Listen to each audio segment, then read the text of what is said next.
श्रीराम समर्थ 24 जानेवारीचे प्रवचन. नामसाधन कसे करावे? नामाचे साधन कसे करावे? एखाद्या दगडावर पुष्कळ पाणी एकदम ओतले तर तो दगड नुसता भिजेल आणि पाणी निघून जाऊन कोरडा होईल. पण तेच पाणी थेंब थेंब असे एकाच ठिकाणी आणि अखंड पडत राहिले तर त्या दगडाला भोक पडेल आणि काही दिवसांनी दगड फुटूनही जाईल. त्याप्रमाणे केव्हा तरी पुष्कळ साधन करण्यापेक्षा अगदी अल्प प्रमाणात का होईना पण नित्यनेमाने ठराविक वेळी आणि शक्य तर ठराविक स्थळी जर नामाचे साधन केले तर ते जास्त परिणामकारक होते. ज्याला 2 पेठी असतात त्यातले एक स्थिर राहून दुसरे फिरत राहिले तर दळण दळले जाऊन पीठ बाहेर पडते. पण जर दोन्ही पेठी फिरत राहिली तर दळण दळले न जाता फुकट श्रम मात्र होतात.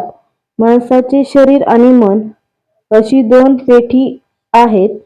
त्यातले मन हे स्थिर आहे आणि देह हे फिरणारे पेठ आहे. मन परमेश्वराच्या ठिकाणी स्थिर करावे आणि देहाने प्रपंचाच्या गोष्टी कराव्यात.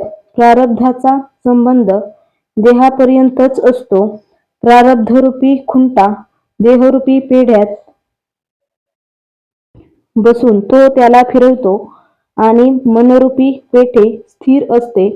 देह प्रारब्धावर सोडावा आणि मन भगवंताच्या स्मरणात स्थिर ठेवावे. याहून नामाचे साधन दुसरे काय? हे साधन अमक्यालाच साधेल असे नाही, ते कोणालाही साधेल. गरीबाला गरिबीची दुःख होते म्हणून साधत नाही, तर श्रीमंताला पैशाचा अभिमान आणि लोभ असतो म्हणून साधत नाही. विद्वानाला विद्येचा अभिमान होतो म्हणून साधत नाही, तर अडाण्याला काय करावे हे समजत नाही म्हणून साधत नाही. साशंक वृत्तीने कितीही साधन केले, कितीही नामस्मरण केले तरी कधी समाधान होणार नाही.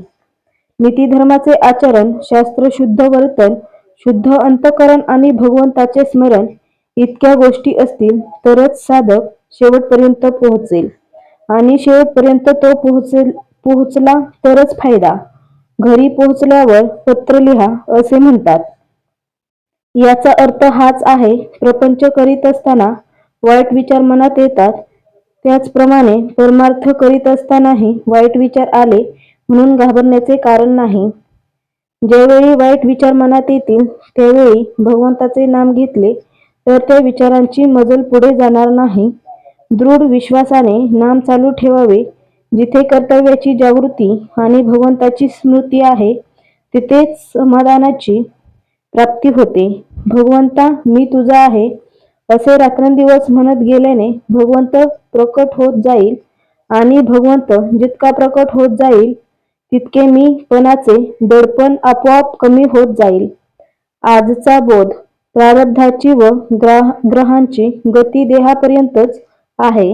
मनाने भगवंत भजायला त्यांची आडकाठी नाही.